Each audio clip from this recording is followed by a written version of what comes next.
It has officially been over a year since I started the custom LEGO Minecraft series, and a lot has changed in the last 19 episodes, so let me catch you up to speed if you're a little bit behind. It all started out with a desert well, which I quickly attached to a jungle. Next up was a plains village, which had 2 structures and a market stall. Episode 4 saw the addition of a lush cave, which went underneath that original desert well. Episode 5 brought in the snowy taiga. Episode 6 became one of my all-time favorite expansions with the addition of a Badlands biome. Episode 7 was the Mangrove Swamp, released the same day as that update. Episode 8 brought in our first Nether module, hopefully the first of many. And with the addition of Episode 9's Mushroom Island, I was finally able to attach the Mangrove Swamp. Episode 10 was a pretty big deal because for the first time, all of the overworld modules could connect. And that was when I also found out that this was definitely no longer going to fit on my studio table. Episode 11 was the start of an underground layer to the display. 12 brought in another swamp, the original classic swamp. Next up was the ice spikes, giving the colder side of the display some love. Episode 14 saw the second nether build, the warped forest. 15 was the dripstone caves. 16 was a village expansion. 17 the jungle temple. 18 the Badlands expansion, and of course last episode we started on a desert village, and that's where we pick things up today. This is going to be a super fun expansion with unique blocks, minifigures, mobs, you name it, this one has it all. So what are we waiting for? Let's get building.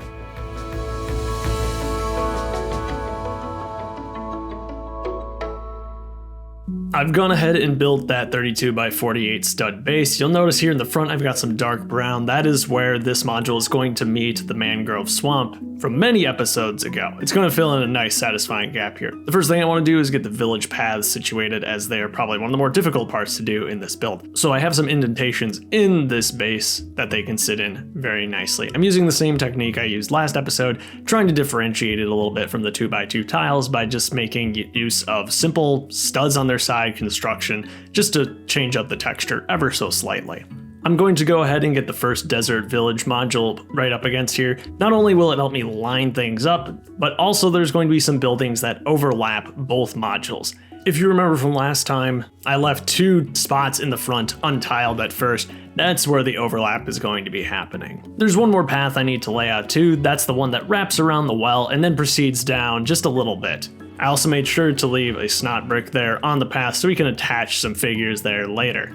Then I'll build up the rest of the terrain around the paths. Even though villages obviously have to be a little flat, I've tried to add some variation in the terrain here just to make it a little more interesting. Even just a 1 block variation in the height helps differentiate this from, say, a super flat world. And now, even though most of the terrain is done, there's just a few things I want to add before we get to tiling. The first being that well I discussed earlier for the meeting area marketplace of this village. Somehow when designing this part of the model in Minecraft, it landed directly in between the 2 chunks, and so now it's going to kind of be a connection point. But one thing's for sure, I need to make sure this can easily be split apart for when I transport this thing, so I'm just going to use some simple jumper connections to bridge that gap. Even though such a structure is quite easy to replicate in Minecraft, I do have to make use of some snot techniques in LEGO to accomplish the slabs that stick up at the corners. Another very important part of any village is the random pile of hay bales. I have it in the Plains village, we gotta have one here, but it's going to be bigger and better. This time I want to try messing with the orientation of the hay bales, as they can be pretty random in game too, so that means we're gonna make use of, again, some snot techniques to get some of these on their sides and at different angles. They're not just going to all be sat upright. One thing I want to make sure too is that they can actually easily be removed if you want to, so they're all sat on jumper plates too. Now it's time to bring in the Mangrove Swamp so we can line things up for sweet, sweet tiling time.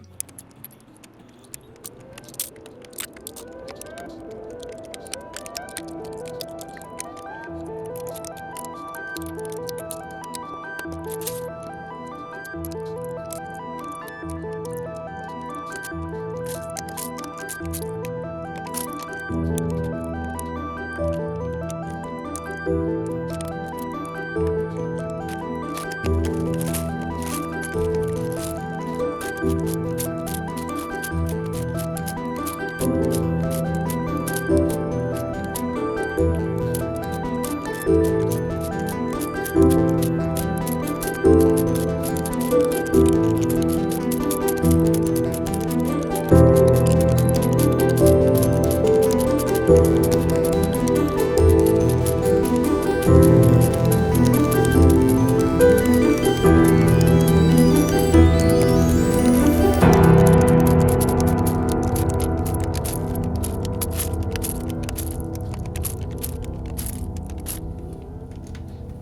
the Badlands expansion episode, I proudly introduced my bag of 500 2x2 tan tiles. After this module, I can pretty confidently say we are down to less than 50 of those things.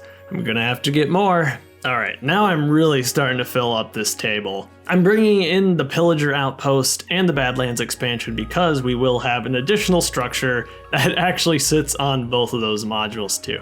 It's also just nice to see all of these desert builds come together. I'll top off those exposed jumpers with some dead bushes and cacti, and then let's start working on that last part of the meeting area, which is the beautiful Glacius Terracotta stand. As you can see, I somehow managed to make this one span both modules again. I've been looking forward to using this 2x2 tile, which was included in LEGO's Illager raid set a few years back. In fact, that set is pretty much sponsoring these last two episodes. Last episode, I challenged you guys to come up with a solution to my imperfect stall roof, and you did not disappoint. There were a variety of suggestions thrown at me, but one user on Twitter especially impressed me with his design, which I'm going to employ here. Not only is it smooth around every single side, it is of course that perfect 2.5 plates tall. Thank you for sharing this with me. This is fantastic. The build is quite complicated, but it's totally worth it for that perfect look.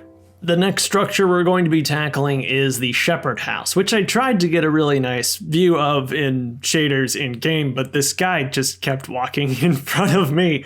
Anyway, that's better. It's a really cool structure, and it gives me the opportunity to finally add some sheep. My favorite technique here is probably the sandstone walls, in which I've incorporated some tan pips just to add that more sandstone-like texture. I've also got another paintbrush here to use as a torch. I really think that works quite well, and I'm glad I picked up a bunch of these because I'm going to probably use them for the rest of the layout too.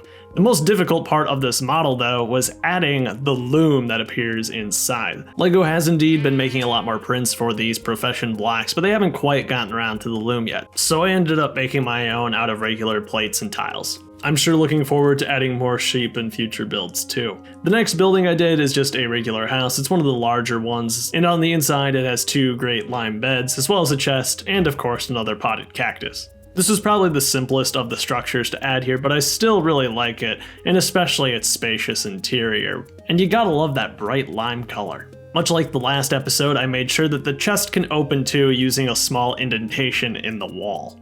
But that's the last structure I'm going to be adding to this village. It feels very fleshed out, especially when compared to the Plains village. There's a lot more going on here, but it doesn't feel too cluttered either. Even though I actually don't have the Illager raid set, I still have been collecting villagers for the past few months, and I have 4 altogether, which feels like a great number for a village this size. I am going to move the Iron Golem, and he's going to get our raids started. I made this pillager being thrown up in the air, which I think is kind of fun. I might have a good number of villagers for this, but I have an absolutely insane amount of pillagers to use here. I got a good deal on them at a Bricklink store a while back, and I'm putting them all to use. We also need some heroes to defend this village, and for that I've chosen the Knight from the Pillager Outpost set and one of the characters from the original skin packs. Will they be strong enough to stand up to the Pillager army? We'll just have to wait and see. But one thing's for sure, it makes for a pretty epic battle scene. It makes me honestly want to pick up even more pillagers. Oh, and I almost forgot about our enchanted hoe-wielding ninja. I'm sure he'll be great help in the battle. Let's get everything moved over to the rest of the display. It's a lot of modules I have to move back since I feel like half the display was on my work table there for a second. As you can see, we filled in a huge gap here in the middle of the display, and the world is really starting to feel fleshed out. Though I wouldn't blame you if you accused me of starting to clutter things up a bit too much again. I'll try to be a bit more space conscious in the future, but I had to do this desert village justice. It's fun to take a step back and see how far things have come. There's so many small spaces that I love so much, so many hidden details, things that I honestly forget about or am only seeing for the first time as modules come together, like this cute little panda cave, and that cat, which kind of looks like a panda too.